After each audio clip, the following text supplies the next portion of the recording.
next, could part of Kent become a tax haven? Bermuda, the Cayman Islands, Jersey and Monaco are all meccas for the mega rich because they're tax-free.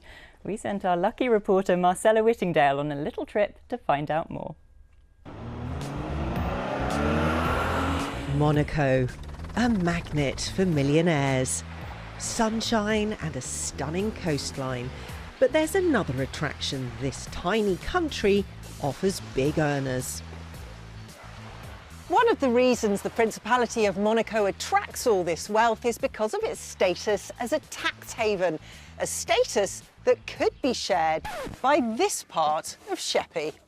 Some things that you might like to look at. That's according to local historian Des Cross, whose recent discovery at the Kent Archives of a royal charter issued in 1369 decrees anyone living in Queenborough shouldn't pay tax. Edward III's idea for a tax-free status for the town was to attract more workers, but Des says today it would be the wealthy who'd want to capitalise on the chance to go tax-free. And the impact could transform the whole island. He gave Queenborough the right to put no tolls and no taxes, which is very significant. The idea was to attract people into the area.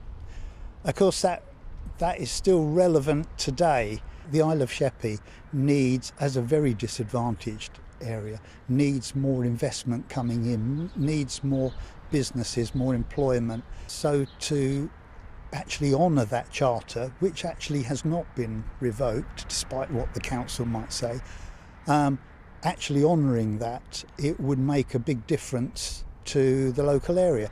Thanks to its location on the Thames, industry on Sheppey once thrived. Now the island is one of the top 10 most deprived areas in the country.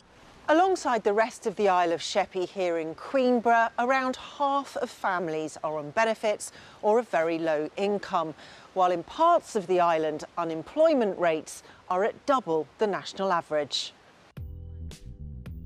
Turning Queenborough tax-free could see not only money move in, but locals luck out. With no tax to pay, they'd also be quids in. Well, personally, I'd love to pay no tax.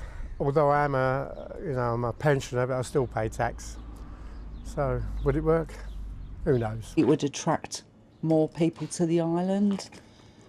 So, yeah, it'd be great if there was more here. I think it would be a fantastic idea because you've got Jersey, you've got Andorra, they've all got their principalities, you've got Gibraltar.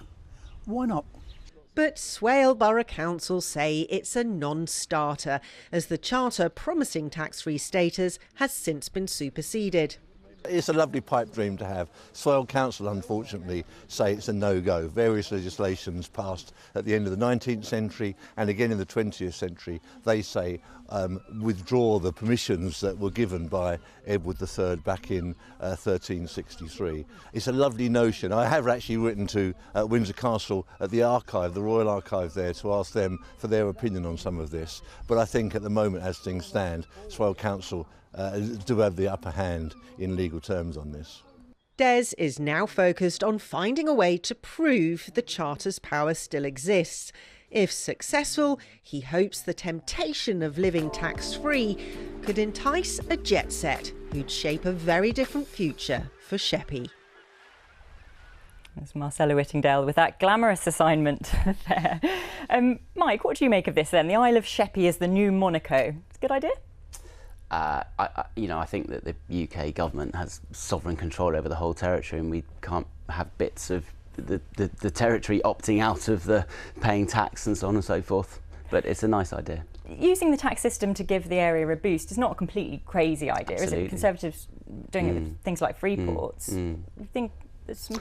Well, I think it depends what it is you're sort of designating that people can opt out of. So, we've had a long history across all governing parties of offering investment tax breaks, for instance. For example, with Nissan in Sunderland.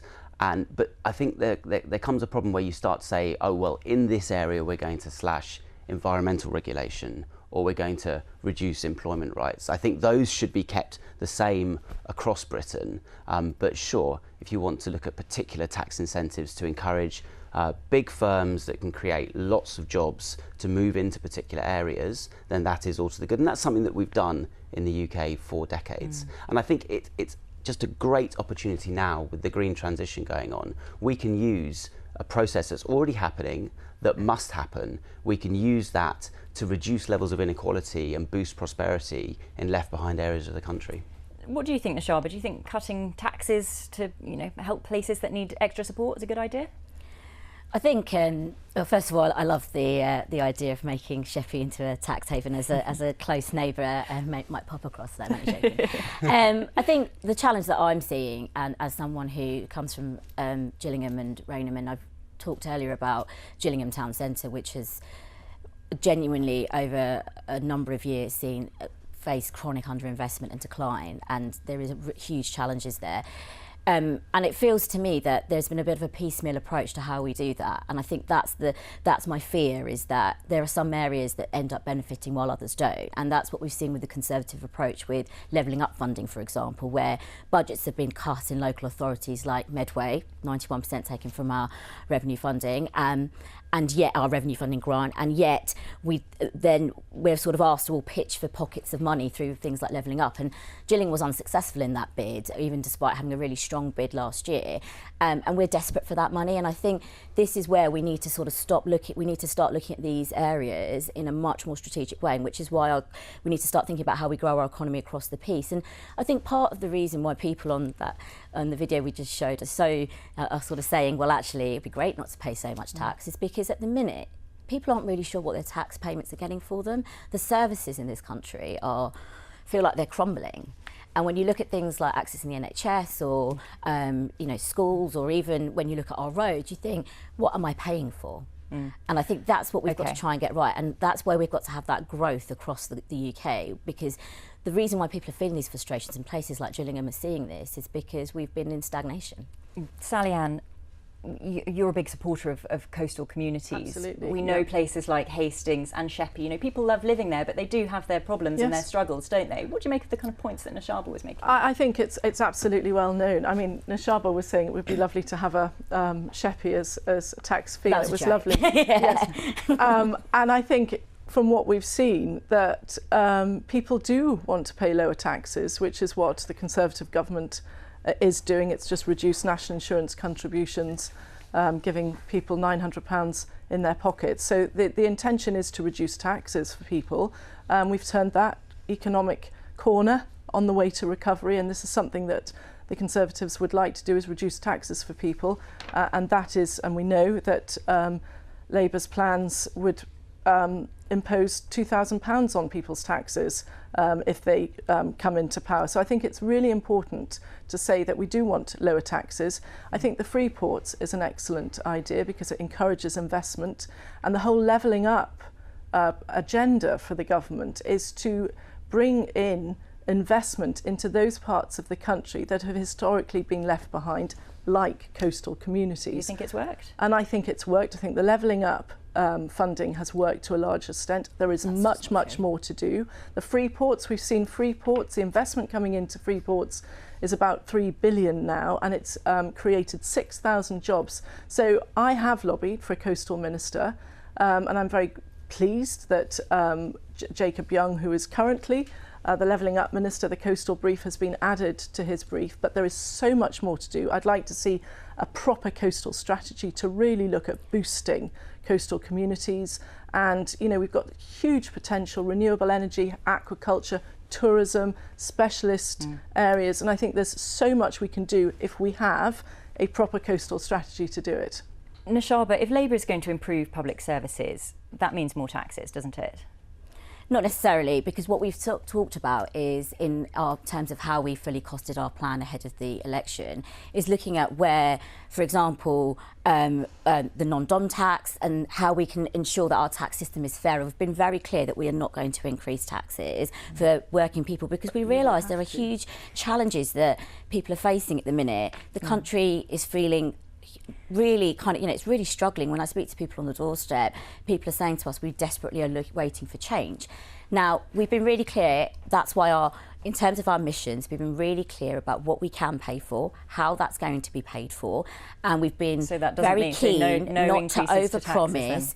Not to overpromise. We've set out very clearly how we're going to fund everything that we've said in our missions, because we don't want to overpromise, and we want to talk about how we're going to reinvest in the NHS, how we're going to reinvest in our high streets, how we're going to grow our economy. The big thing is that we've said is we need to grow our economy. All right, I'm going to have to stop you there because I'm afraid we are out of time, but thank you so much for joining us. Remember, nominations are still open for election candidates, but do make sure to check out who's standing in your area, including independents and smaller parties. We'll make sure to hear from as many of them as we can on this programme. We're off air next Sunday, but we'll be back the week after with all the latest election news and debate. Bye-bye for now.